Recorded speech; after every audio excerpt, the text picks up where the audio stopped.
জাহান্নামের সবচাইতে হালকা আযাব হলো ওই ব্যক্তির আযাব যার পায়ে দুটো জাহান্নামের আগুনের জুতা পরিয়ে দেয়া হবে। ওই আগুনের উত্তাপে তার মাথার মগজগুলো ভাতের মারের মতো টপ টপ টপ টপ করে বেয়ে বেয়ে পড়বে। নাউজুবিল্লাহ পড়বেন না?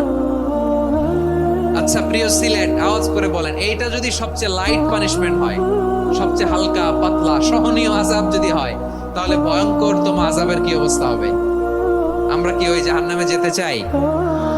জাহান্নামের অবস্থা এত ভয়ঙ্কর হবে, জাহান্নামের ভেতরে লক্ষ লক্ষ কোটি কোটি কাফির মুশরিককে দেওয়ার পরেও জাহান্নাম বলবে হাল মিম মাজিদ, আরো আছে নাকি, আরো দাও। কোটি কোটি কাফেরের দল, মুশরিকের দল, সীমা লঙ্ঘনকারী দল, তাদেরকে যখন জাহান্নামে ফেলা হবে, বড় বড় পাথর খণ্ড জাহান্নামে ফেলা হবে, তারপরও জাহান্নাম বলবে হাল মিম মাজিদ, আরো আছে নাকি, দাও, আরো দাও, আরো দাও। আমার ক্ষুধা নিবারণ হয় নাই।